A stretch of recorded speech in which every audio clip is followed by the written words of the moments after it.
भले आप माफ कीजिए ब्रिटेन को, भले आप माफ कीजिए अमेरिका को, लेकिन भूलिए नहीं कि इन्होंने क्या किया था।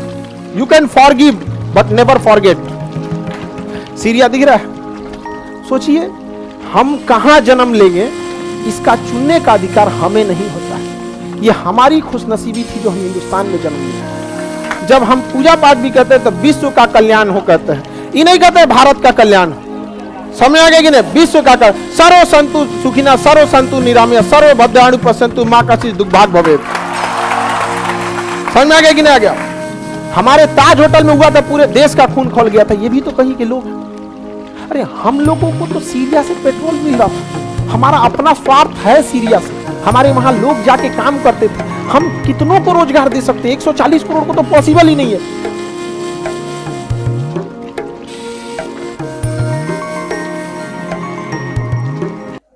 ये सीरिया, या हमारे यहां से लाखों लोग काम करते हैं। ये देखिए सिविल वार है, एगो आदमी खड़ा होकर बंदूक लेके देगा, इसके कंधे पे देखिएगा बंदूक है। अब यो चोटा शांत नहीं है, अभी मारा। इसी में कुछ कुछ लोग रहते हैं जहां तहां से विदेशी लोग खाना वाना भेजते हैं, यूएनओ को पैसा देते हैं, वो ब्रेड बिस्कुट खरीदता है, देता है इसे। ये सीरिया है, बर्बाद हो गया सीरिया। क्यों? क्योंकि इसने रसिया का साथ दिया था और अमेरिका ने शीत युद्ध के चक्कर में अमेरिका के फेवर में रहेंगे कि रसिया के फेवर में रहेंगे। बर्बाद हो गया। याद रखिएगा, आजादी के बाद चाहे जितने प्रधानमंत्री आए हैं, सब में एक चीज अच्छी थी, वो गुट निरपेक्ष फॉलो करते रहे। हम किसी गुट में नहीं आएंगे, वरना ये शकल हमारी भी हो गई रहती। समझ में आए ना? और जब इंदिरा गांधी थी ना, तो उन्होंने ठान लिया था कि परमाणु बम बनाएंगे चाहे हम भूखे रह जाए। परमाणु बम बनाई उन्होंने, पहला परमाणु परीक्षण भी किया उन्होंने। उसके बाद डेथ ही हो गया। फिर राजीव गांधी आए, राजीव गांधी का भी डेथ हो गया। फिर स्टेबिलिटी नहीं रही, अटल बिहारी वाजपेयी है। नसीब अच्छा कि उसी समय एपीजे अब्दुल कलाम मिल गए। खुला छूट, दोनों की विचारधारा सेम। समझ में आ गया कि नहीं? दोनों की विचारधारा सेम। दोनों कह दिए से कि जो परमाणु कार्यक्रम रुका हुआ है ना, उसको हम पूरा करेंगे। लेकिन यह खबर किसी को जाना नहीं चाहिए। अब्दुल कलाम ने कहा कि यह खबर जाना नहीं चाहिए। अटल बिहारी वाजपेयी ने कहा कि जाएगा कैसे, हम दोनों कुंवारे हैं,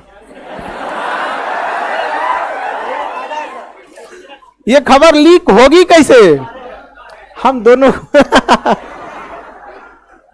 नहीं। औरत लड़की लोग बताते, आदमी सब बहुत बहुत राज ऐसा ऐसा छुपा लेता है, अपने आप से छुपा लेता है। लड़की लोग से नहीं छुप पाता है। डिप्लोमेसी आप लोग में थोड़ी सी कम होती है। लड़की सब सबको बता करती, बताना नहीं किसी को। कितना बढ़िया रहेगी, किसी सहेली से 2-3 महीना बतियाएगी, खूब घुल मिल के बताई देगी। तुमको एक राज का बात बताते हैं, किसी को बताना नहीं। ले हो, लाइफ में आप सब याद रखिएगा, खास दोस्त को भी राज का बात नहीं बताइएगा, क्योंकि उस खास दोस्त का भी कोई ना कोई खास दोस्त होता है। खास से खास होते हो तो बेखास हो जाता है। सीरिया दिख रहा है? सोचिए हम कहां जन्म लेंगे इसका चुनने का अधिकार हमें नहीं होता है। यह हमारी खुशनसीबी थी जो हम हिंदुस्तान में जन्म लिए। अब ऐसा भी तो हो सकता था कि हम लोगों में से किसी का जन्म सीरिया में हुआ रहता, वहां जन्म लेने वाले का क्या अधिकार है? हम इसलिए कह रहे हैं कि हमारी संस्कृति ने सिखाया है वसुधैव कुटुंबकम। समझ आ गया? जब हम पूजा पाठ भी करते हैं तो विश्व का कल्याण हो कहते हैं, ये नहीं कहते भारत का कल्याण हो। समझ आ गया कि नहीं? विश्व का सर्व संतु सुखिना सर्व संतु निरामया सर्व भद्राणु पश्यन्तु मां कश्चित् दुर्भाग भवेत्। समझ में आ गया कि नहीं आ गया? हम लोग ये पढ़ते हैं कि नहीं पढ़ते रहे? सभी खुश रहे। क्या ये हमारी पृथ्वी है? तबाह कर दिया। क्यों? अमेरिका और रूस। आज हमसे कहते हैं कि सर आप ऐसे, हमसे कई लोग सर आप अमेरिका से ऐसे काहे बोलते? हम कहे कि देखिए, एक बंदूक में इतनी ताकत है कि एक आदमी की जान ले सकती है। समझ में आ गया कि नहीं? लेकिन विचारधारा ऐसा है कि सबका जान ले सकता है।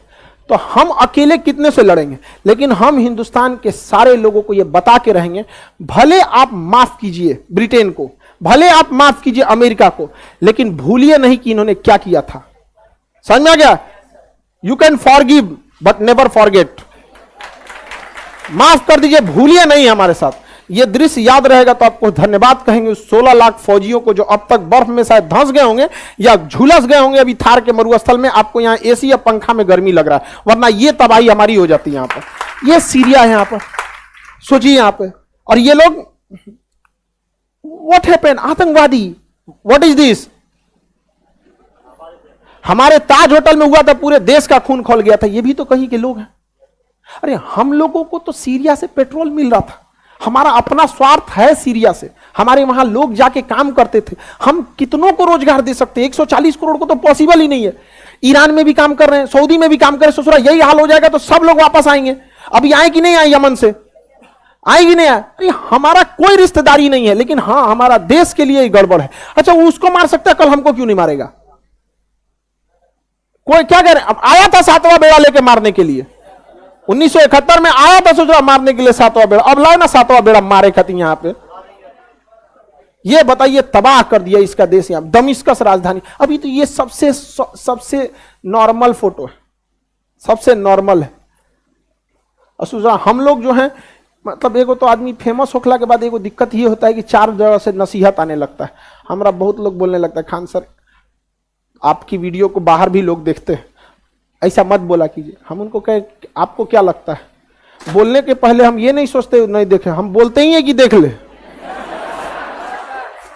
होता है कि यार बिहारी सबका दिमाग पता नहीं कैसा होता है, हमारा दिमाग कैसा होता है, जैसा होता है वैसा ही होता है। हम लोग ढाप तोप के नहीं, दोस्ती है तो है, दुश्मनी है तो है, नहीं समझे, बात करते हैं ढाप के बतियाइए। यहां पे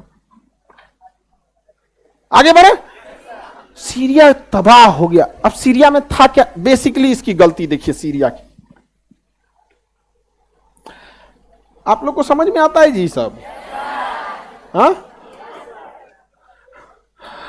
हम और पापा कभी कभी डिस्कस करते रहते हैं लोग इस सब चीज में। जब हम लोग इंटर मैट्रिक में थे तो मम्मी जब गुस्सियाएंगी तो कहेंगे कुछ दुनिया के ठेका ये दोनों ले बड़ा लोग का सीरिया में भइल का, इराक में, नहीं लोग के ढेर चिंता भाई हम उन लोग को ज्यादा समझ में नहीं आएगा, यहाँ पे उनको बस सीरियल लगा दीजिए, एगो महिला रोएगी तुमने गलत किया, समझ में आ गया? सीरियल में क्या, एगो एकदम सीधा रहेगी, एगो एकदम चंट रहेगी, एगो सीधा रहेगी खाना बनाएगी, एगो में नमक मिला लेगी।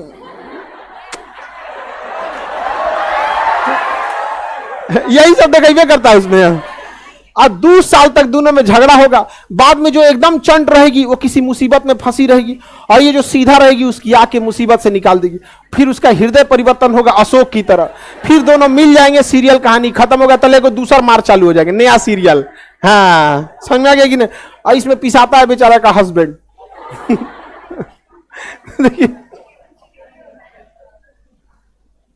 ये सीरिया है, ये इराक के किसके फेवर में? अमेरिका चाहता था कि भाई जो लोकेशन तुर्की का है वही लोकेशन सीरिया का है, यहां से कैसे भी करके किसे भगाया जाए, रूस को, किसे भगाया जाए, रूस को। अब अमेरिका क्या करे, तो सीरिया में जो शासक था वो तानाशाह था। तानाशाह का मतलब समझते हैं, चुनाव नहीं होता है, अपने कब्जा लिया। तो यहां पे असद की सरकार थी, किसकी? बशर अल असद की, बशर अल असद। तो यहां का तानाशाह कौन था? असद। हाँ असद। अब समझिए, ए लिख देते हैं असद, तो यहां सत्ता कौन था? असद। यहां पर कुछ लोग असद से नाराज थे, पश्चिमी देशों ने उन्हें हथियार थमा दिया, अब वो हो गए विद्रोही। विद्रोहियों को हथियार प्रोवाइड कराया गया और कहा गया मारो असद को, और अमेरिका भी विद्रोहियों की ओर से मारो असद को। अब असद क्या कर रहा है, वो मार रहा है किसको? विद्रोही को।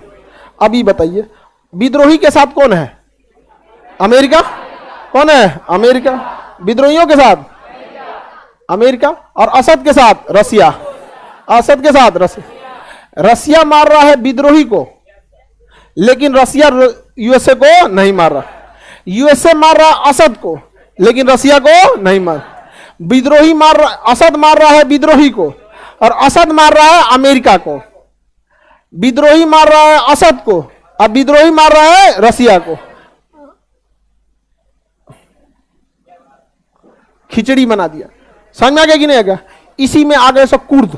कौन आ गए सब? कुर्द। कहा कि तुम लोग मार करो, हम अपना कुर्दिस्तान अलग लेंगे।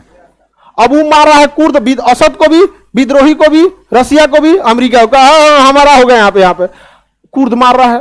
अब बाकी मिलकर कुर्द को मार रहे हैं, तुम कहां से आए भैया? तब उसमें आ गए सब आईएसआईएस कर रहा है, ना अमेरिका, ना रसिया, ना विद्रोही, ना कुर्द, ना असद, हम। अब आईएसआईएस मार रहा है असद को, आईएसआईएस मार रहा है अमेरिका को, आईएसआईएस मार रहा है रूस को, आईएसआईएस मार रहा है कुर्द को, आईएसआईएस मार रहा है विद्रोही को। अब बगल में विद्रोही भी मार रहा है आईएसआईएस को, रूस भी मार रहा है आईएसआईएस को, कुर्द भी मार रहा है आईएसआईएस को, अमेरिका भी मार रहा है आईएसआईएस को, और असद की सेना मार रही है आईएसआईएस को। इधर कुर्द मार रहा है आईएसआईएस को, कुर्द मार रहा है यूएस को, कुर्द मार रहा है अमेरिका को, आइए मार रहा है उसको। यहां पर सड़क पे निकलिए, तातर मार हो रहा है, पता नहीं चल रहा है कौन किसको मारा है। यहां पर समझ में आ गया कि नहीं आ गया? रद्द कर दिया सब ससुराल सीरिया को। हम लोग वहां से निपट लिए, हमारे कर्मचारी, वहां से पेट्रोलियम सस्ता मिलता था, और बेचारा सीरिया का तो हालत ये हो गया। आपको क्या लग रहा है कौन ये को मारा है इसको? सब मिल के तबाह कर दिया सब। दमिश्कस इसकी राजधानी थी। अपोलो एपेलो इसका बहुत अच्छा शहर था, पुराना था अपोलो, समझ में गया? एपिगो बहुत पुराना शहर था, सब तबाह कर दिया। किसका? सीरिया का। राजधानी दमिश्कस। असद की सेना रही, विद्रोही उतार दिया यहां पे। समझ में आ गया कि नहीं? अमेरिका किस तरह से यूएस वाले चलते हैं सर, समझ में आ गया? अभी सब मिले हैं, सब ईरान को पीछे पड़े हैं सर। अच्छा, अब ये सब पैसा कहां से कमाएंगे? तो असद भी पेट्रोल निकाल के बेच रहा है, कुर्द भी पेट्रोल निकाल के बेच रहे हैं, विद्रोही भी पेट्रोल निकाल के बेच रहे हैं सीरिया से। सस्ता पेट्रोल अमेरिका खरीद ले रहा है। समझ में आ गया कि नहीं आ गया? सस्ता वहीं से खरीद ले रहा है। समझ में आ गया कि नहीं? अरे रद्द हो गया है भाई पूरी तरह से सीरिया। अब बताइए सीरिया में कौन किसको मार रहा है? अमेरिका और रूस आपस में नहीं मार रहे हैं, बाकी सबको मार रहे हैं, सबको मार रहे हैं। समझ में आ गया? इसी बीच में सीरिया जो था, इस सीरिया उड़ रहा था। सीरिया का एक एयरपोर्ट था, दमिश्कस एयरपोर्ट। सीरिया का एयरपोर्ट कौन था? दमिश्कस एयरपोर्ट। सीरिया में इजराइल उठा तो बम मार के एयरपोर्ट में उड़ा दिया। कहा कि तुम लोग नौटंकी करते हो। क्यों? क्योंकि ईरान जो था इसी एयरपोर्ट पर आता था, सीरिया के लोगों को पैसा और हथियार, ऐसा इजराइल का कहना है कि प्रोवाइड कराता था। इजराइल उठा के मार दिया, एयरपोर्ट उड़ गया। इनका ना माई बाप कोई है ये नहीं है, मार के चल गया, एयरपोर्ट उड़ गया। एयरपोर्ट मार के उड़ा दिया, सब उड़ गया। किसका एयरपोर्ट? सीरिया एयरपोर्टों नहीं है, दमिश्कस एयरपोर्ट। ईरान कह रहा अब हम कैसे जाएंगे? हेल के जाएंगे। समझ में गया? इराक से जाएंगे। इराक में आईएसआईएस वाले हैं सब, आइए है शिया, ये है सुन्नी। अंग्रेज सबसे नहीं उलझ पाएंगे। आज मुसलमान लोग से कह दीजिएगा शिया सुन्नी का मैटर सुलझा लीजिए, तो अंग्रेज वैसे ही उलझा के गए हैं जैसे भारत पाकिस्तान को उलझा के गए हैं, वैसे ही शिया। अच्छा, इन लोग को लगता है कि इन लोग की देन है। अरे भाई, देन किसकी है? अमेरिका। आज कोई सुलझा ले, आप में से बहुत सारे मुस्लिम लोग होंगे, है कि नहीं? आप लोग में बहुत सारे होंगे। आपको क्या लगता है ये सुलटने वाला मैटर है? इंडिया पाकिस्तान की तरह हो जाएगा? बहुत गंभीर मामला है। वो अलग बात है कि यहाँ के लोग थोड़ा सा लोग छुपा उपा के चलते हैं कि कोई हंसेगा, अरे भाई साहब ये सब एकनी में कौन होता है भाई यहाँ पे। समझ में आया? अंग्रेज सब तो ऐसा इलाज करा के गए ना कि पते नहीं चलेगा छुटकारा किधर से पाना है, और अंग्रेज सब एकवट जाते हैं, सब वो एक स्वरूप में हो जाते हैं। तो हम लोग को किस साइड में रहना है? गुट निरपेक्ष। क्या रहना है? गुट निरपेक्ष। समझ में आ गया? किसी के साथ नहीं। हमारे पास मिसाइल है, परमाणु बम है, हम रूस से भी हथियार खरीदेंगे, अमेरिका से भी खरीदेंगे, फ्रांस से भी खरीदेंगे, सबसे खरीदेंगे। समझ में आ गया? और लगले अपना भी बनाएंगे।